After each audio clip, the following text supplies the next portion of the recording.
Werason qui signe son retour en Europe après plusieurs années. Il faut dans le baron que Werason a un concert à danger na poto parce que il y a un concert na dans bien son sous et c'est un artiste aujourd'hui qui n'a plus foulé les pieds dans l'espace Schengen en termes de concert. Habita sous concert par rapport à la situation il y a des combattants. Mais actuellement à Lingazong et la concert il y a le 15 février où je vous dis déjà que ça presque sold out. Et le fait que Akiti Susu na AJJ, Akiti Susu na Bill Clinton, et bah si sous buzz Nicolas concert en haut. Il faudrait faire comprendre les gens un truc. Les lots batunions sont basés en mesure, il y a Robert un concert et dans la sold out en ligne. Parce que l'artiste est bien non va travailler tes communications sur numérique. Bah fanatique normalement bah bien bien tes marabotels numérique. Aujourd'hui, il fallait pas à cette facilité là de remplir les salles déjà en avance. Pourquoi? Parce que il a des fanatiques qui ont compris le numérique. Attends, ma fanatique, ils ont des enfants, des warriors. Fallait pas, c'est pourquoi il avait fait ce choix-là. Il a retouché jeune génération, retouché toutes les générations. Parce qu'il a facilité. Pour ça, la musique, moi, est retouché, ma génération, ni en soi. Et fallait pas à travailler sur ça. Il est resté jeune dans l'état d'esprit, jeune dans la compréhension, et puis jeune dans l'adaptation. Parce qu'il faut s'adapter. Pour que jeune va sentir que pour jeune le rôle à bango, il faut ça le rôle à bango. Fallait pas, quand tu dis à une personne qu'il fallait pas attendre à tel âge, 47 ans, si je n'abuse pas. Mon tout ça en dit maté. Quand je montre au laxi bango vidéo, il a fallu tant effervescent à l'époque, tant ça entraîné dans le quartier latin en 99, 98. Ozo expliquer bango ba comprendre té. Ba on dit maté parce que ba on a fallu le roi muninga la bango. C'est tout un travail pour rester jeune non seulement physiquement mais aussi dans l'esprit. Otika la jeune parce que mususu a koli na ye na âge mais azaka jeune na esprit na ye parce que azo s'adapter à jour. Il y a tout un travail que l'artiste il faut ba ça là, qu'on se mettre à jour et reçoit bango ba toucher publiquement un peu plus jeune. Et pour toucher ce public plus jeune, c'est pourquoi Fally Ipupa avait décidé de faire une musique urbaine, une musique qui va toucher toutes les races, qui va toucher toutes les couleurs, qui va toucher tout âge confondu. Sur la musique, il y a l'inzaza libonga na langi, il y a moi pas si pour naie, les lots attaquent la numérique. Et ce sont les choses que les vieux n'ont pas fait, même les jeunes de sa génération. Et d'accord, dans la problème, il y a numérique. Mais moi, je vois quand même, c'est quelque chose à féliciter de voir que Werason, malgré son âge, malgré le public n'est colis, mais a sali presque sold out pour la concert le 15 février. Ça veut dire que, petit à petit, mon pépé, on a un warrior au bayen dans la communauté congolaise. Faut la vérité. C'est le warrior qui a appris à d'autres fanatiques à streamer, à d'autres fanatiques à acheter en ligne. Mpepé wana et ça que batu mingi ba comprendre makamulelo. Et il faut pas travailler les sous parce que ce n'est pas un grand nombre de Congolais de bayebi makama numérique. Yango bomo na ke batu bazo oser ko beta ba salle ba 40 000 té. Boyebi sanga te ke ba Congolais to retourne sa salle à 40 000 té biso na biso ba Congolais. C'est ça possible. Tout ça belé la poto. Bien que le Fally Ipupa a gagné un grand nombre, il y a des fanatiques congolais, mais quand même ba menement la bonne musique peut ba ça rebelle. Mais ceux qui, les artistes ont du mal à faire des concerts à guichet fermé, des concerts sold out, à vendre tous les tickets en ligne, c'est parce que il y a un problème d'adaptation. Leurs fanatiques sont encore un peu de lenteur à apprendre les choses. Et ils devraient être boostés par leurs artistes. Les artistes devraient apprendre à booster les fanatiques. Pourquoi pas poster même une vidéo tutoriel pour expliquer un ticket en ligne? Et vous avez la bénéfique pour la compréhension à la fanatique. Pourquoi pas? C'est une idée, c'est une stratégie. Vous voyez un peu? Et aujourd'hui, baza plus la capacité à faire ticket physiquement. Et puis, tu y a une stratégie comme ça en mikolo, tu vas me consommer na bango ticket, y a mis média ticket en ligne, ba ko revendre dans la bangada. Pourquoi les gens font ça jusqu'à aujourd'hui? Parce que ils ne savent pas comment apprendre à leurs fanatiques. L'achat. Comment donner le goût aux fanatiques. Et Werason aussi, même ces fanatiques aussi de Werason ont encore du mal à acheter numériquement. Mais c'est juste que Werason a bêta concert kala la poto. En gouvernement, on a même de sali que quand même ateka en ligne. Mais ce qu'on met ça, on est comme ça concert la poto, on est faire tout ça là. En gaz avec un même problème. C'est les mêmes fanatiques qu'ils partagent eux tous. Les fanatiques sont faibles en consommation. En gaz avec un même problème. Mais sauf que, avantage n'est que, à Wouti, la période où on a bêta souté, et bah, tu vas revivre, Ngwasuma, on va revivre, poto ne ezalaka kala. Des concert ezalaki, ne Werason va ko ningisa poto. Les gens en ont besoin. Il y a un moment que Mikolo Werason a gagné internet mabé. A gagné parce que nini, bah tu vas le retour, on a eu le retour du roi. Et le roi de la forêt, son retour, bah tu vas et puis moi j'ai kiffé le fait que bah compagnon donne certain buzz. Werason a yebi que lelo azana ba tube te eux comme ba tu ba ya concert bien que nous avons bima qui a moro te wana tous ces pays ici bas, ils ont un générique mora bien. Et Binisaki ba tu qui vraiment bien. Mais Werason aujourd'hui n'a pas vraiment des œuvres sur le marché, eux quoi tirer ba tu ba au compte à concert naï. Il y a plus de la nostalgie. Parmi nostalgie, on voit Bill Clinton qui a passé, qui a fait vraiment un bon parcours dans le quartier, dans Wenge Maison Mère plutôt. Bill Clinton a ça là, maman n'a parcours dans la Maison Mère. Et voir Bill Clinton sur le sol européen encore, et ça, les fanatiques bien. Batumsou va motivé, donc Batumsou va peut-être ticker le jour J. On ne sait pas ce qui va se passer le jour J, et dans la catastrophe parce que bateau va quoi en ligne, quand le jour J, or que le jour J, sur le salami des sold out, Batumsou va tika libanda. Batumsou va tika libanda. Adjani Lisusu, Adjani Luka Pototina, Maroc, Kenda, te Werason la mémie. Donc, à ressusciter, Patosiana, etc. D'où, et ça dit que ce concert-là devient maintenant à la une. Et comme il est populaire.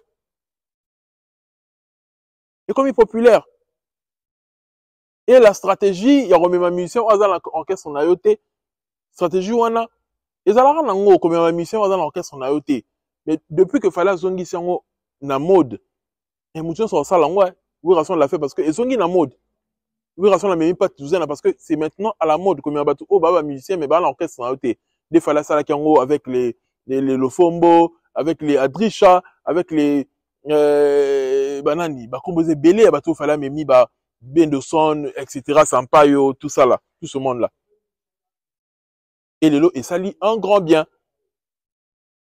Que, bah, tout va zonguer jusqu'au goût, il y a concert. Mais moi, je trouve mal le fait de voir que Ferré, n'a été sur faire encore canaliser, bah, tu n'as été, toi, yem doit tinda rabango, azo le roi en poukou, azo lia, azo soa, azo foula mon pépé. N'a été faire répondre encore canaliser, bah, tu n'as été. Parce que ça va créer encore un conflit. Un conflit. Le fait que, qu'on attaque Bill Clinton, oh non, Bill Clinton, Taraki dynastie, etc., etc. Mais Bino, ou attaquer Bill Clinton pour Akumisara Fali. Bon, Taraki est, bolongo là, pour favoriser c'est l'eau, parce que c'est l'eau attaquer Fali. Il y a beaucoup de attaquer Fali. Vous voulez l'utiliser. Faire la vérité. Quand tu viens nous dire que non, Bill Clinton, Oyo, Werason là qui nomme Mayo, Poto, etc., etc. Bill Clinton est venu en Europe en 2015. À Longa, il n'y a pas Wera. Il n'y a pas Poto combien de fois? Dernière fois, en 2015, il y a Poto. C'est juste peut-être que Azara a réflexité ou bien Azara qui moyen terre aux Mukanda. Et du coup, peut-être Poto comme elle est compliqué, ou bien, je suis sûr que comme elle est moins compliqué parce que Poto Dara, Poto, attends qu'il y a un autre Dubaï, ils sont des Poto Dara, Poto, et comme elle est moins compliqué, ça arrive. Mais venir l'attaquer comme ça, tout ça là, pour la Marama dynastie, Werason va se sentir aussi attaqué parce que actuellement il vient pour le compte de Werason. Et Werason qui va regarder que à soutenir Bino na Marama Bino fait sigo là, ou Simba te fait simpiaka. Boye bisous. À soutenir Bino. Bino sko bolingo attaquer Bill Clinton ou aye à travers aye. Vous attaquer na Adjanipo aye mbate na disque dynastie. Dynastie en Bill Clinton aye na été pas aye Simba te. Est-ce que Simba? Aujourd'hui, personne n'est fier de dynastie. Même Jules était. Son rabais sur la dynastie, on dit que bah fier d'un projet ou en athée. Parce que c'était un projet aux acquis. Il y a qui n'a but, il y a ma B. But qu'il faut te nuire Fali, toi qui dis ça Fali. Et le karma a fait effacer, a effacé ce projet.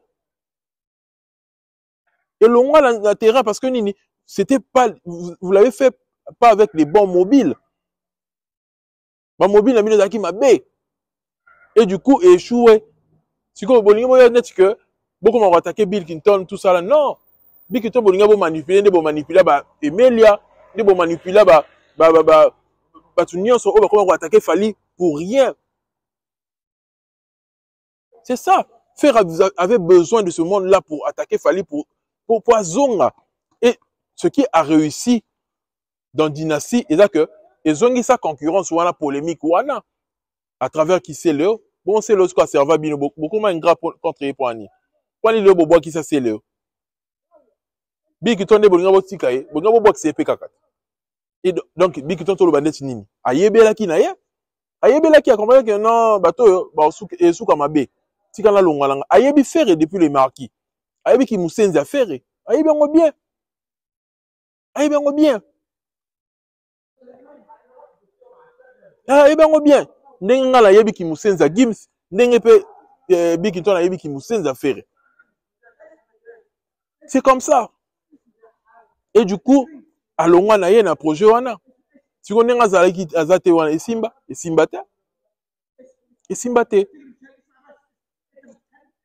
Voilà un peu. Donc il faudrait pas que qu'on le vienne raconter du n'importe quoi. Koto Kindingo attaqué à Djani, Koto Boena Boy. Non. Oui, on a créé ce buzz-là, qui a déjà un aéroport, etc. C'est un buzz créé, mais qui a marché, qui a été bénéfique pour encore raviver la flamme. Batouba Zala, empressement, on est au son baba ticket. Ils ont bon retour, après combien d'années? Fallait qu'on crée là une stratégie. Et on a la monnaie bien parce que il faut booster votre bébé sur baba ticket. Et le jour J, il y aura encore du monde au Bazana pour ça ticket. Et je trouve ça mal, le loque, pour le roi Lobesso, qui est un artiste musicien, ailleurs vous allez contre l'artiste. Ok, l'artiste va dénoncer T. Moi, je ne comprends pas cette façon de réfléchir. Tout le ballon marabout bien, s'il vous plaît. Quand vous dites qu'aucun artiste congolais est en train de dénoncer ce qui se passe à l'Est, qu'est-ce que vous voulez écouter de la part des artistes? Balobanet Nin. Balobanet Nin. Parce que nous, tout le monde dit non à ce qui se passe à Goma. Le Congo ne doit pas être divisé. Les gens lancent un message fort. Fali qui a stoppé ses activités à cause de quoi, Maramba Goma. Fali actuellement, il a le buzz. Actuellement, il a des choses qui doivent s'y mettre sur Internet. Ça va buzzer. Actuellement, je vous dis la vérité. C'est juste que ton rôle, Maramsou, tant qu'il m'aura dévoilé. Il y a des choses qui vont buzzer sur Internet et rebuzzer, mais sauf que, à tout à la situation, il y a Goma. Tous les artistes ont mis leurs anciennes chansons. Tous les artistes ont compati à la douleur des gens de Goma. Vous voulez que les artistes fassent quoi? Quand ils incitent leurs fanatiques à se lever, à marcher pour Goma, vous voulez qu'ils disent quoi encore de plus?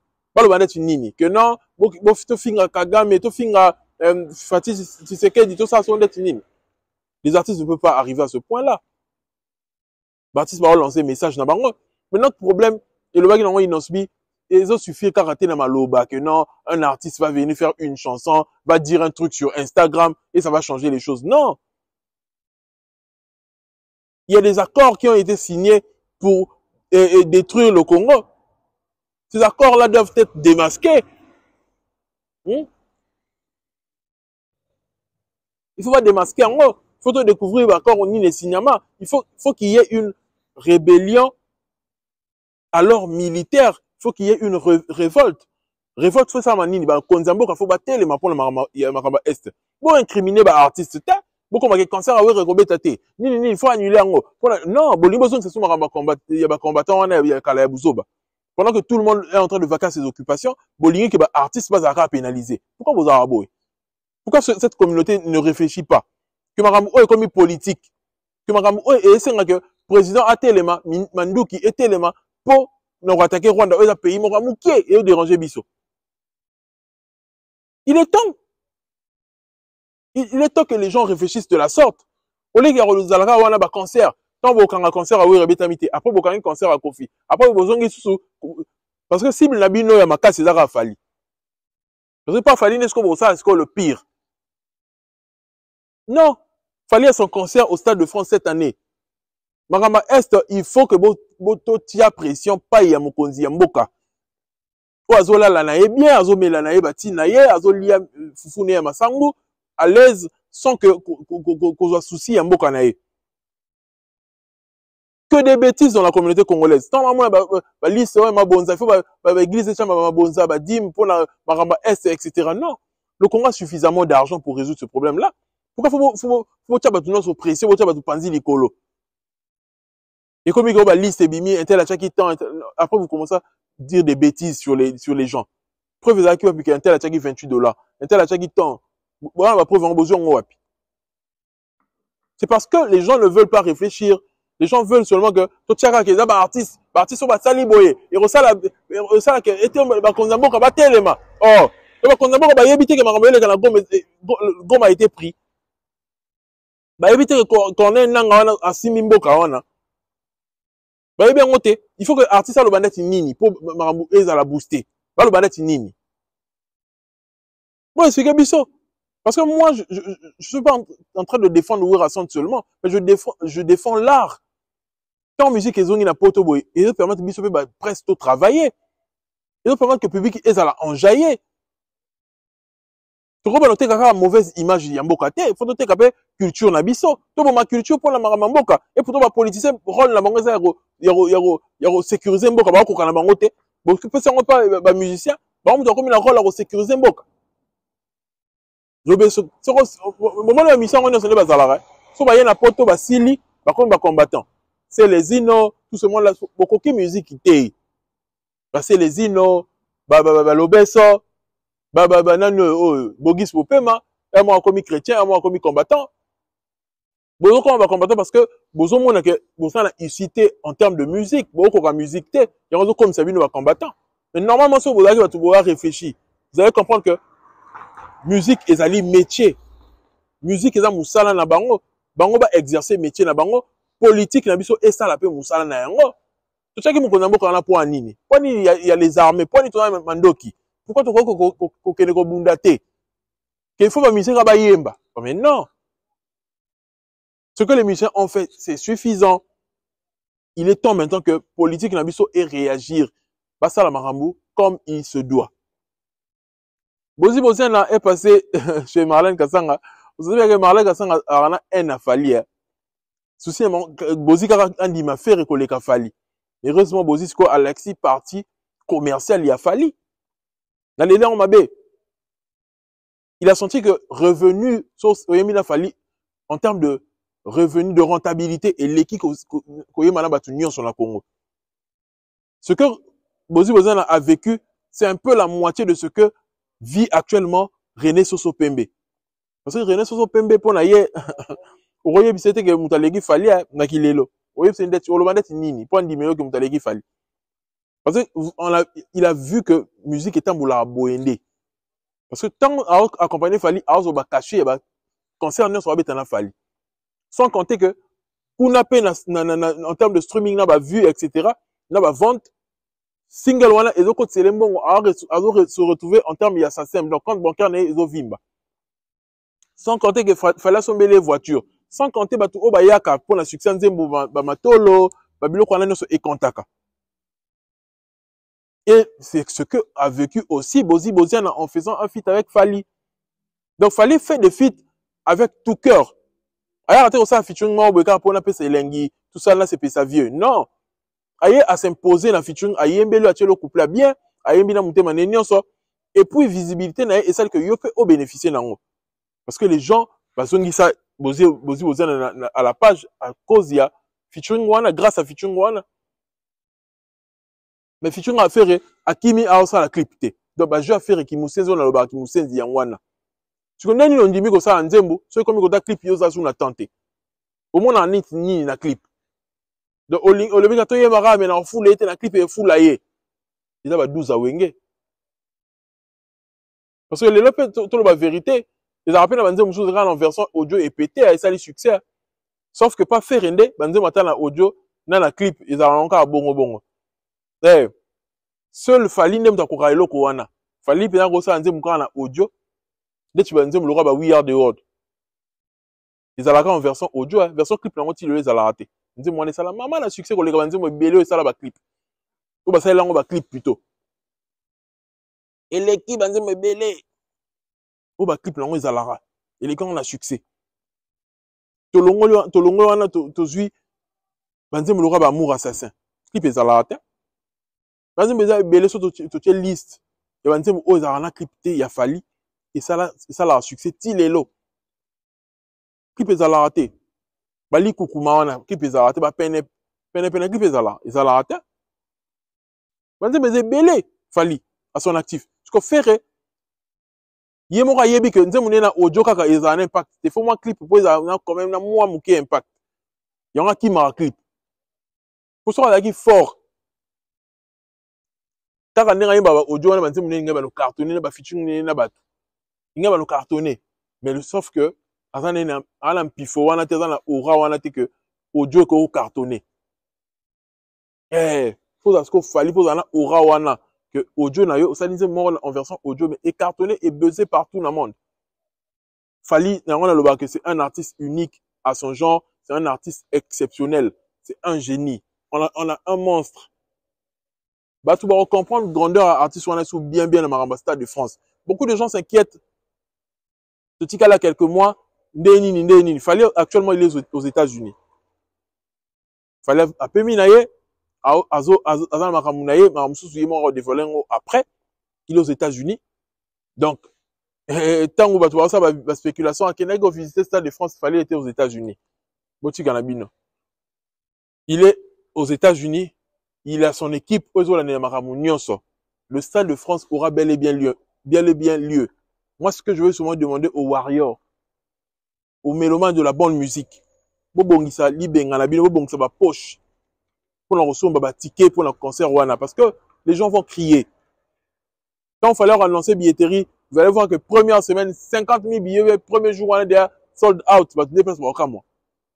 L'artiste il est en train de préparer, il y aura une communication, il y aura un marketing de fou. Ce qui s'est passé avec URN, c'est rien. Avec le Stade de France, ça sera un marketing de fou. Un marketing de fou. Et Fally va remplir comme un œuf ce stade-là. Je vous promets. Ce matin, on va aller là, quand le Stade de France disparu, Fally Azolo Basouté, c'est que succès Sili et Boena Boy. Non. Quoi dans le succès comme ça? Ah, ça là, allo tout à l'heure. Tout à l'heure. Alors ça, le succès, Mikonyo, alors ça, la buzz, Mikonyo, bah, tu vas le bakazo, tout fait, baninga mususu. Après, minaye, bon, ça, c'est quoi buzz, beaucoup, ça, la té. Bolingi, ce qu'on est tini. Il fallait linga batum souba ça la télé babi maté batum souba ça a succès. Ah mais atiki combien de semaines eux. Alors ça est l'autre côté. Mais bino posté na bino ça va buzz. On a compris que c'est lui le centre de la musique congolaise, c'est lui qui a la lumière. Yenem dans la aura énergie wana yem dans la ngo.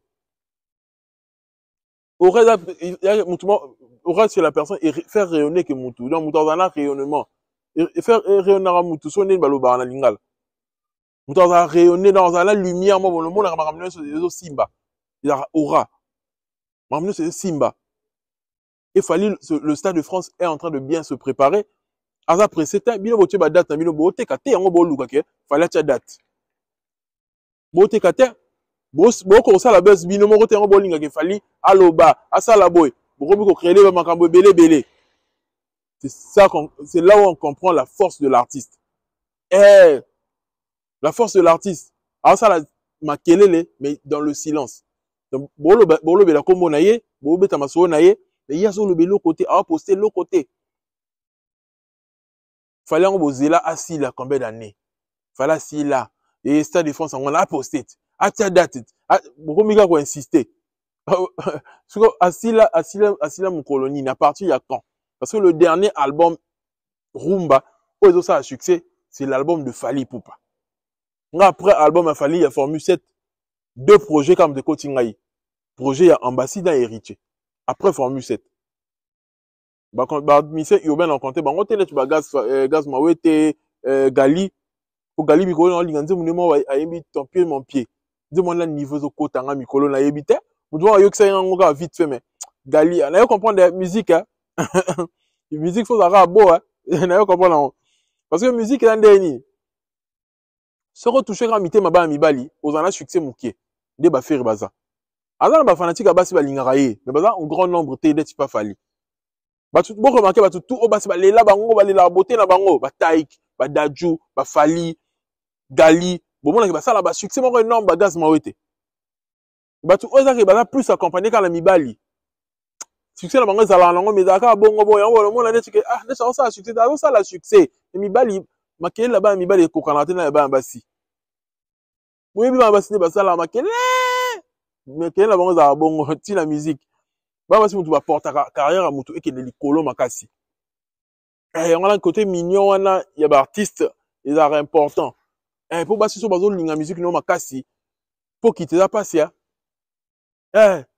siko Koffi ayaki mpenza bogard te mais Koffi Olomide azalaki siko kojouer mingi na babelle parole po mwasi mpe alingaka kosolola okozala no mpe oza mpe bogard trop te travailler sur bamélodie na baparole oyo banosalaki touche motema mwasi mais soki oyembaka musique moko boye kaka ke bakangi ngai na boloko mama nzembo moko ozosotiki nzembo eza nzembo moko nuyante nzembo moko ozomona yango lokola banzembo moko kaka nzembo neti banzembo kalakala basi ko balinga biloko bongo te basi balinga maloba sika maloba bien okozala mpe ke display eza nango mpenza kitoko mpenza trop te elongi eza nango mpenza kitoko trop te mais baparole na yo eza koattire bango faut kotouche gente féminine mpo na carrière eza molai eya basecret oyo Fally azwaki pembeni na Koffi et Koffi Olomide aprofita nango mais Koffi Olomide n'était pas vraiment mignon Fally sikoyo abakisi mayele wana ya musique na oyo azalaki nango ye moko plus côté mignon na ye à travers yango lisusu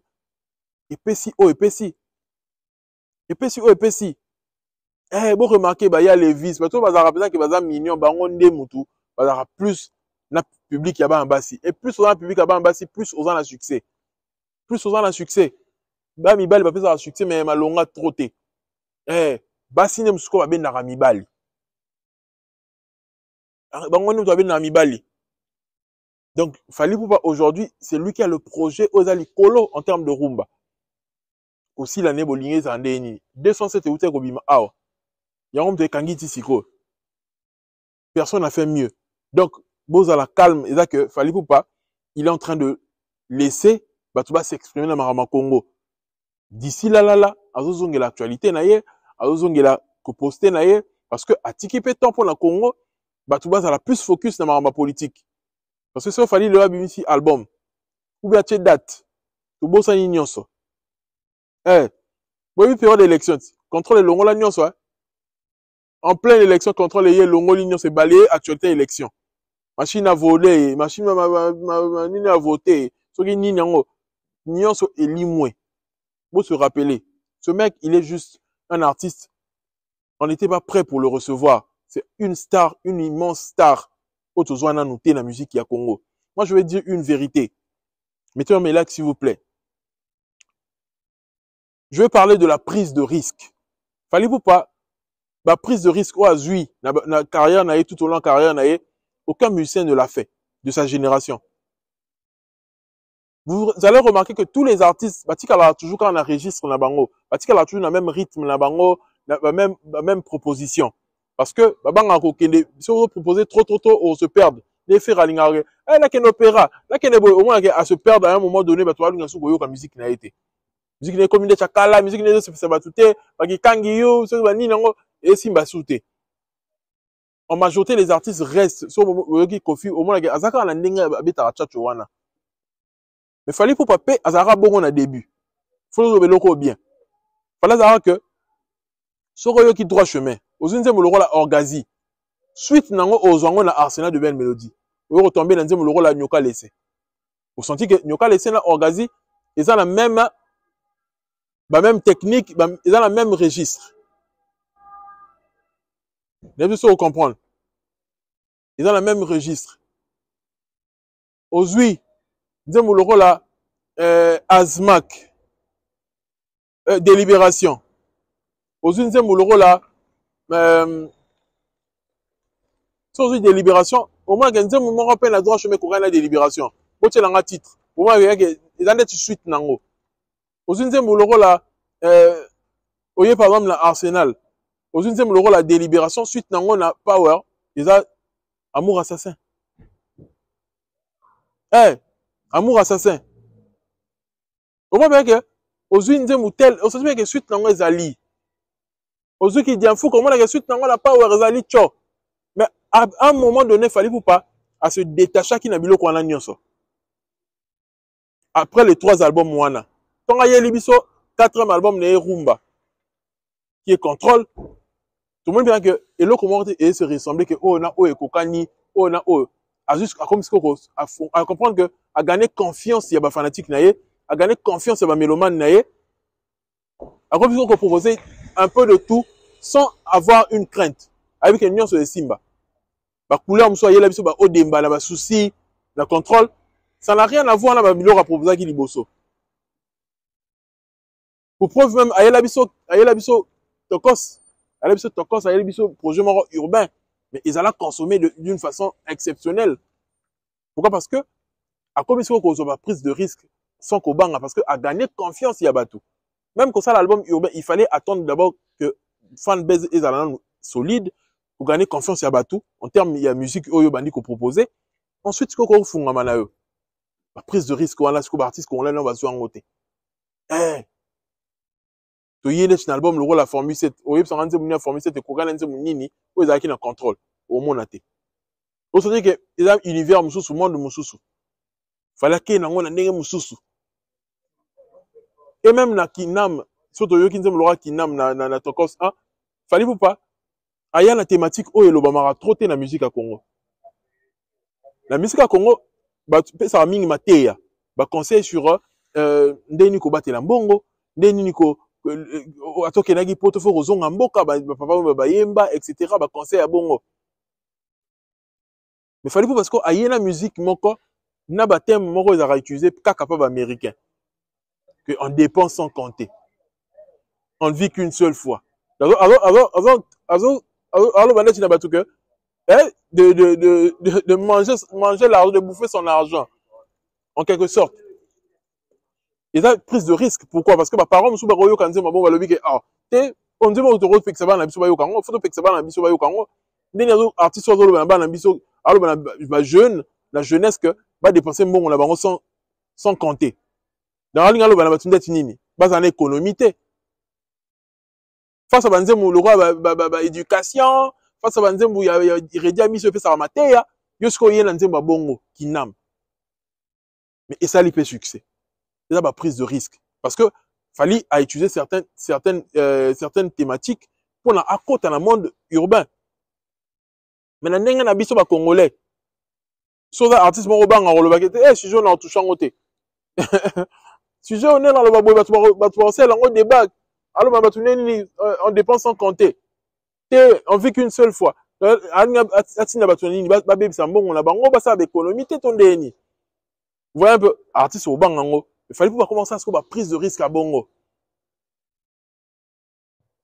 et ba prise de risque wana ezara bénéfique et ça qui faut ngoler ba porte parce que à quoi qu'il y a jamais la musique la France na ba thématique na biso to réfléchir dans les locaux on a bien donc fallait pouvoir y par la musique en France alors il y a bango banzemu que non to tonga mboka to sa soki nini zambongo na poto kene ko tonga na mboka sonde alinga ba yembe ba nzemba bongo banga ba yoka eta fallait ko yana ba thème o ba message ya ko yoka la musique rap ba to yoka mingi makambo etali mbongo ba yoka mingi makambo etali putulu farine fufu boyebe amna lobela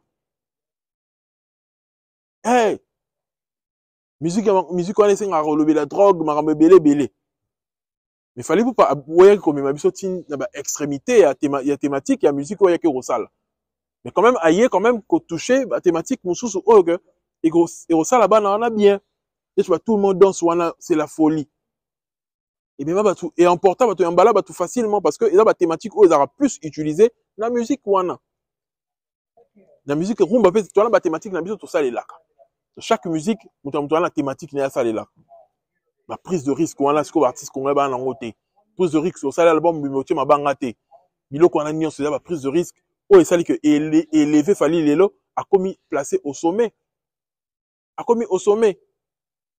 a longwa ki na zone de confort na ye batu balingi bazaka na zone de confort na bango abetaka nde musique abetaka asaka ndenga sala wana nde o sala wana depuis des années so simba te ça veut dire que il y a un problème il faut que revoir façon de faire. Il faut revoir en haut. Félicitations à l'artiste, au commissi game, place et commis. Et Lelo, Moutaro Kitsayo, a zaté. En parlant de cela, Moutaro Kitsa fallait a zaté Lelo. On voit directement Koffi Olomide. Koffi Olomide, déjà, Toyebiye, ben, je vais à Nango. Soit mon journaliste, moi, azo pela. Journaliste, moi, Nango, sous aza moins instruit. Koffi Olomide, des fois, s'attacher à la journaliste, ou à l'ambango. Pourquoi? Parce que, à l'ingaba service, à la journaliste, à bongo. Ko baza moins instruit. Ko baza ani bata karafali. Lui, il est comme ça. A comprendre que société na biso lelo et comme il a ba bruti et belé. Société na biso lelo et comme il a ba baza mingi sous na réflexion té. Ba bois qui cerveau. D'où il faut qu'utiliser ba touana à son service. Il y a bimisa la biso que Koffi Olomide bimisa slogan wana que fallait foutre ba journaliste à utiliser ba journaliste pour ba dénigrer ba artiste mususu. Mais or que ça une stratégie oh il y a ça là. Qu'est-ce que lui il fait? À mon avis, David Mombele, ça va succès, etc., etc. À quel ça il faut là ça vidéo, tout ça là. Ah, comme commissaire, ça mon pas journaliste, sinon ça mon pas on a bango. Fallait que vous avez bien fali na bango, ben abenge mon pas on a bango. Et pourtant il y a sila na déjà. Et tika longa mangunga pamba. Fallait bien fali ya journaliste, il y a ça bien. Nga songa David ngalo ba te bien nga fallait ya journaliste parce que fali nem dans la succès lelo. Il est numéro 1. So, on bien que numéro 1, faut que fali. Bon, le rap est moins instruit. Peut-être un lobby Koffi pour en des mots, quoi. Tu vas bêtises, etc. Voilà. Il y aura bien mon pao. Mais qu'est-ce qui va se passer? Aujourd'hui, tu sais bien que David Mombele a plus faire, etc. Mais David Mombele a un rappel, ça fallait na plateau naïe. En majorité P. David Mombele, Azaran a tiré sur Fali. Mais le fait que Bakangami na Koffi, retenez ce que je vous dis. Moi, je connais Koffi. Il y a bien quand on a beau taille. Amandi a reflété bongo, koflaté bongo. Si a rejoint un mouvement, comme SB Ngaraye, a expliqué, Nene Fali, a salé ma bé, boyna boy. A laver cerveau, n'a salan pa babakali, ma migenyema, pour un rien, comment orienter ma question là-bas, on y en sort, contre Fali. Bon, mon appel qui David Mombele a comme un bongo. Il y a quand ça que, sera ça la bongo et ça là est bien. Mais à la fin, on aime de quitter ça y est. On rencontre na Koffi et s'il y sera battu. Pour qu'on fasse un malin. À travailler esprit na yo. À comment on explique comment on ma bien Fali, etc. Yo, comment on la oui, ça solo. Si à l'ambi cerveau na yo, à même on a chute, à même on a libunga. Parce que les lots, il y a peut-être aussi, il y a aussi des warriors qui suivent David Mombele. Parce qu'il reçoit aussi des gens, au Balobar, en bien Fali. Mais le fait que, encore ma trop na Koffi, Koffi, c'est encore inculquer virus wana. Virus wana ya, que Fali Moutumabe. Alors, comment est-ce qu'on orienter ma question est nuance contre Fali? Et c'est là où sera sa chute. Allez, bah, viens, est-ce qu'on va s'en rendre semblant que non, t'es biso to salara, biso to tindara journaliste, t'es Fali Moutunde Zarana Batou, naye, oh, bah, ça va pouvoir dénigrer bah, artiste Moussoussou. Mais non. C'est vous qui faites cette démarche-là. Continue à Batouba, retourne à ma question car il y a ma baie sur Fali. C'est vous. Ce sont ces artistes-là qui sont derrière Batouana. Ce que David Mombele il était à recours à la bêtise ou à la Koffi. Et puis Koffi Olomide quand tu dis que oh non, bah tu n'as barumba no mikolo barumba no si basouté. Toi qui dit que oh non, oyoke puchate, nga barumba nanga si ndeni. Barumba nanga zakaka. Barumba no net nini ezakaka. Le Koffi Olomide s'il a adopté de faire les remixes. Le cas où ça sous remix, il y a Pomme Verte, alors ça la remix il y a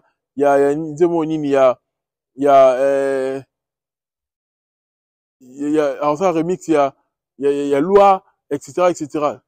Pour les autres décider comme ça bah remix parce que bah moi là et Simba qui à une certaine époque et Simba qui pour la raison à la page le à comprendre que bah mon il y a les lois sur efficacité dans côté il faut qu'on recourir à bah kala pour mettre en haut à jour pour toi la bata la liste où il y a kala n'enga ça aura succès. Mais tout ça tu vas comprendre.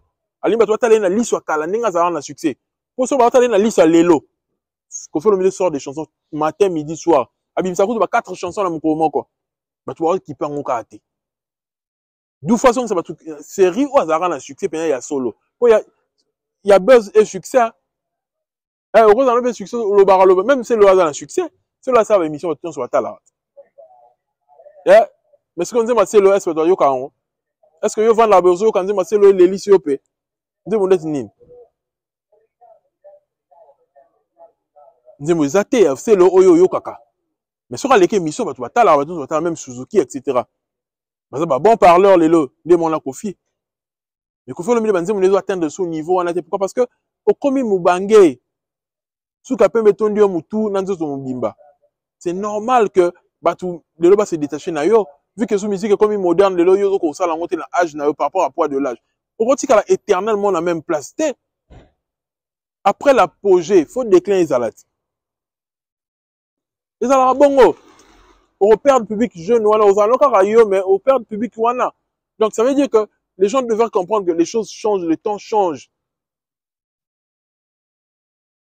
force oyo lelo yango là il faut toujours qu'on viser génération future yango fallait salaka fallait touche même la nouvelle génération de bana mike makasi alors comme ça on ba fanatique on va s'identifier en tant que ba warrior parce que c'est différent que ça la musique moko bien bana mike pe ba ko yembango na ko identifier ba fanatique ba warrior bana mike ba ko ba fanatique na yo c'est différent le fallait pour passer les formes yo kanga ba fanatique ne matoyi ba yo ka musique musuté et comme il passe nous avons azasu na bane ebele fala ko komba akomi na age ba Kofi yaza azo nyoko la ka game ya Congo pour ko fa nyoko asu game ya Congo te à une certaine époque ko folo mde anyoko la ki game ya Congo ko folo la ki bien que so ka bimisi projet na ye bio bimisi bolongo na aye longo libino na nzela anyoko la ka game ya musique ya Congo mais lelo fali pour niveau de nyoko la game ya Congo eza sont pareil époque abo ezala na onte na yebisa bino maintes fois artiste mo akeli kolo makasa tiki bato son assez ezala te époque abo donc maintenant René kaka banombo batete bana za lebele mais lelo komi pasi akangi ba fanatique ne matoyi ba yo kaka ye a touché la génération bana mike ko folo mbesko asaki biloko wana te donc lelo public netant mo ke koli et ça que ba bosani ye pas ba jeune faut que ça va tuko na manze mune o esimbaka kala tuko mutabongo wala banedi la manze muna banze bakuma na ngela ndeni bozo ke putate nze balelo boyo kani akoma bongo akoma lobaka banze muni akala bozo ka pomme verte tuko et puis ça bino nostalgie ya pomme verte banani ya ba falit bozo ye baka ke a retoucher plus banze mu o fallait participer a retoucher encore plus à remixer banze muni parce que aligné à se mettre à jour il a compris la stratégie que ces chansons d'aujourd'hui ne sont plus efficaces. Il faut revenir. Il a perdu de l'efficacité qu'on fait le midi. C'est le déclin. Mais tellement que Azoko Rakoti Kate, Azoko Kate, donc il faut qu'à Tingama. Sur Azoko Tingama, c'est parce qu'il fallait en train de régner. Il faut le midi, on comprend. Là, on est en 2013, j'ai assez fait. Là, il avait compris. Mais tant à Monique, il fallait Mati Makasi, Rotika de la zonga. Amoni que fallait longo liba ramener dans sa tika wala te, faut te hippodrome. Et on a que non ça, c'est allié,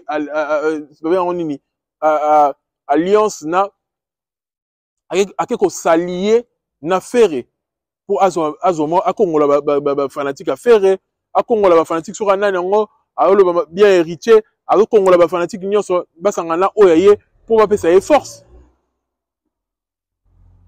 Et là, bongo. Sora qui peut bien la fallait ça le tout à Congo la warrior pour pas ton lycée là. C'est ce qu'il fait en fait. Pour y que le a sous la force T. Et tant qu'on réussit concert on a ami Bimilet Kinga vraiment les gars double king. Vraiment quoi.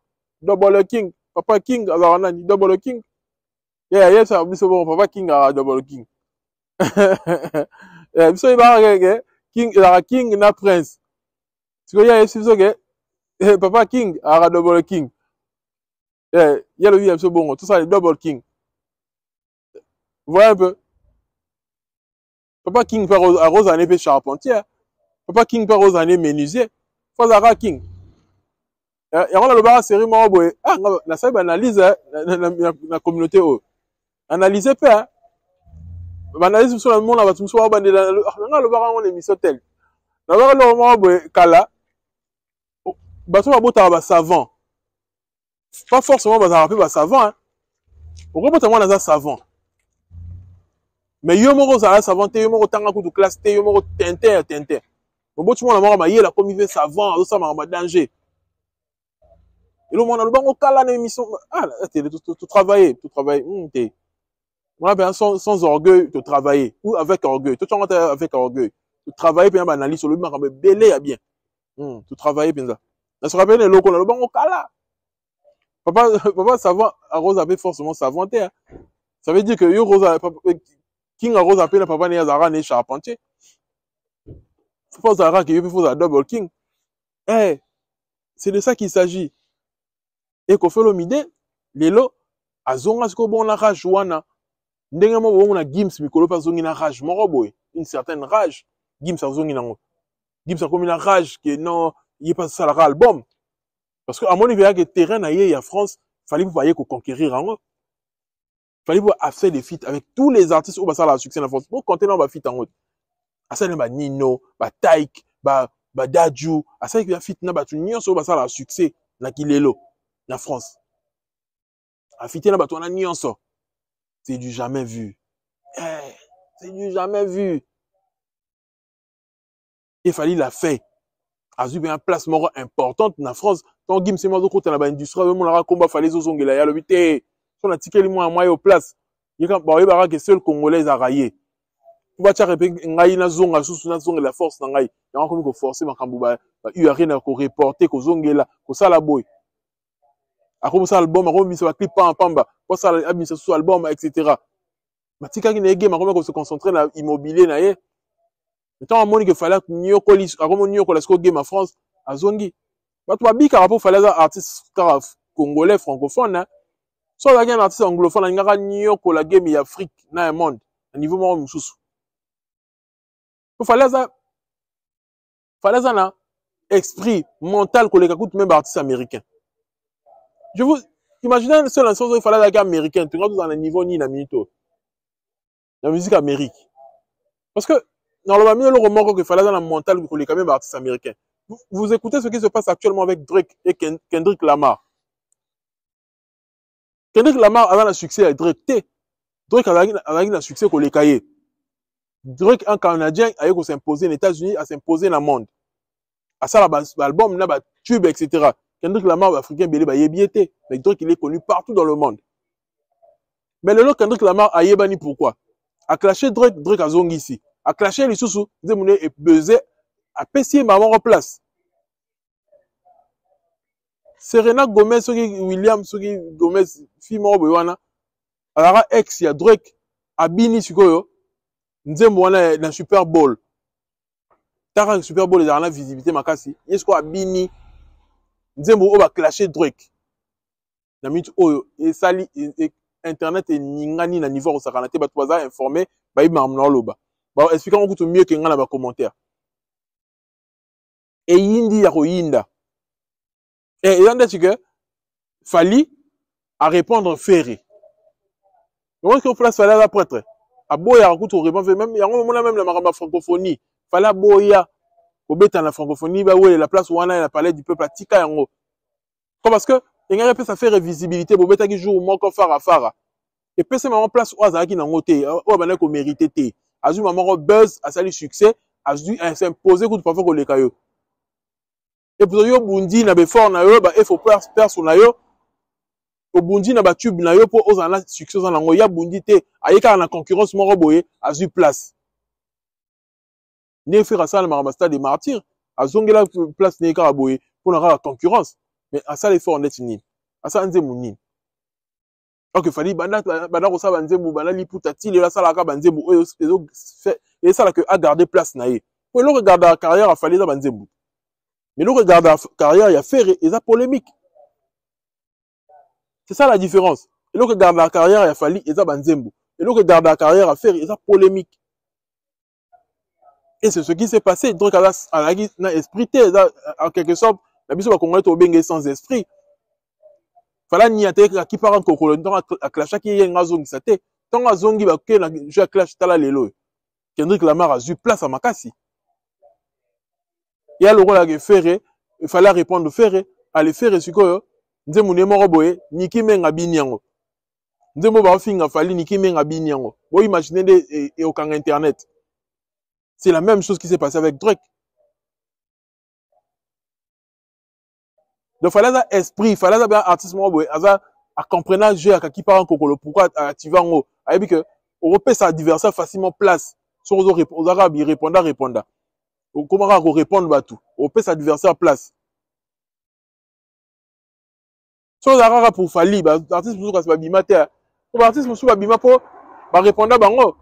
Papa, répondre à Wenge, répondre à Kofi, répondre à Wenge, répondre à Batebele. Mais ce qu'on pour la Fali, quand l'artiste nous souba bimate. Vous analyse.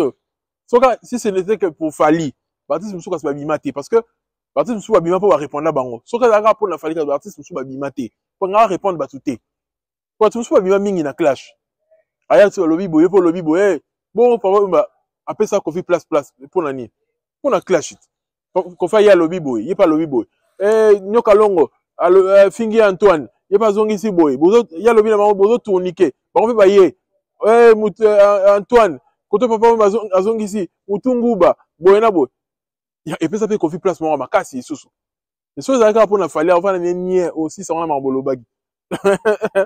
Yo, moi aussi, ça, aussi, ça, alors, vous avez un nani. Vous avez l'autre côté, on répond du côté. Pour artiste, il fallait la banga zate. Donc, on s'abinote. T'as un gars qui a fallu. Alors, mais yo, na mona aucun arabe, aucun awa. Et le bellement fallait dans l'ango. So ba le biga vanda bien a clasher artiste. Et so ba ma be.